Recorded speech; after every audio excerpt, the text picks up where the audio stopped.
All right, let's dive in. Imagine this is your first day as a new data analyst at Pinnacle Community Bank. I'm going to walk you through the essential Python tools you'll be using right from the get-go. So, hey, welcome to the team. My job is to get you up and running on your very first project. See, our whole world here revolves around data, and you're going to start by making sense of all our daily customer transactions. Don't worry, it sounds like a lot, but we've got some incredibly powerful tools to help you out. And that really brings us to the core challenge, right? Every single day, Pinnacle processes millions of transactions. It's just this massive flood of raw numbers. So the real question for an analyst like you is how do we turn that fire hose of data into something that business can actually use? That's where your journey really begins. Okay, first tool up, NumPy. That stands for Numerical Python. I want you to think of this as the high-performance engine in our data toolkit. Anytime we need to do some serious heavy-duty math on a massive scale, NumPy is our foundation. It's the workhorse. So you might be thinking, why not just use regular Python? Well, the answer is simple, speed. For math operations, NumPy can be up to 50 times faster than a standard Python list. And in finance, where every millisecond can matter, that kind of efficiency, it's not even a question, it's a must-have. So what's NumPy's secret sauce? It's this thing called the ND array. Just imagine a huge grid of values, but with one super important rule. They all have to be the same data type, usually numbers for us. This strictness, this uniformity, is what lets NumPy perform calculations on the whole grid at once.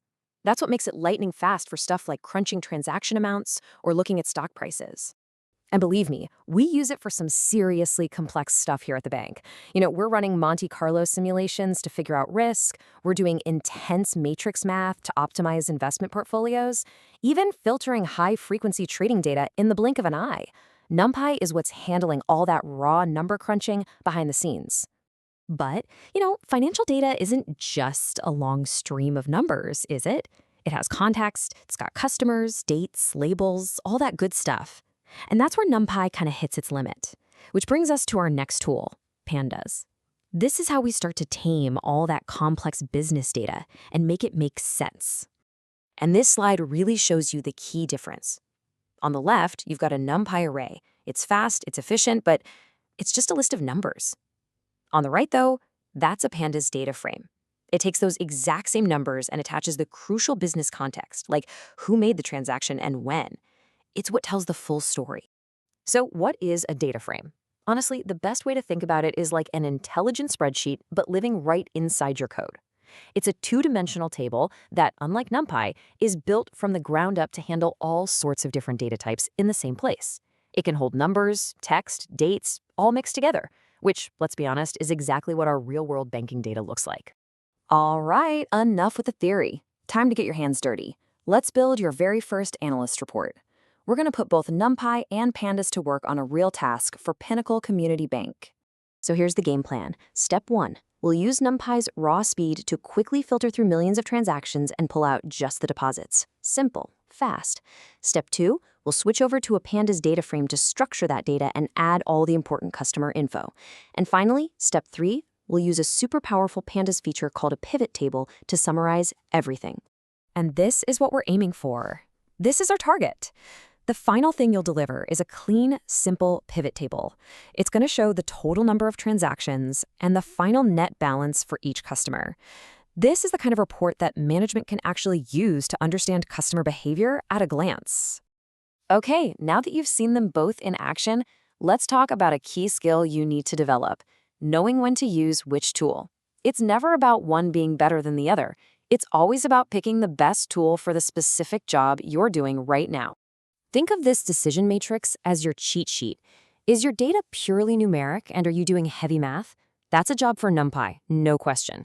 Is it a mix of text, dates, and numbers all in a nice table? That's screaming Pandas. Oh, and pay close attention to that last row, missing data.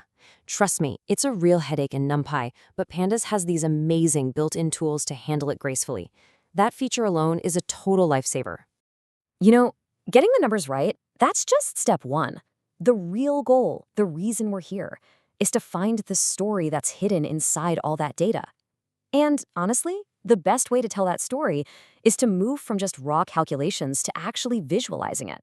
This quote, this is what it's all about. Look, anyone can spot a single big transaction. A great analyst, though, uses these tools to create visuals that help everyone distinguish the daily noise, the short-term volatility, from the meaningful underlying trend. That is where you create real value for the bank. So there you have it. You've got the foundational tools now. NumPy for the heavy lifting, Pandas for the structure and the context. You're ready to go. The only question left is, what hidden story are you going to uncover in our data first? Welcome aboard.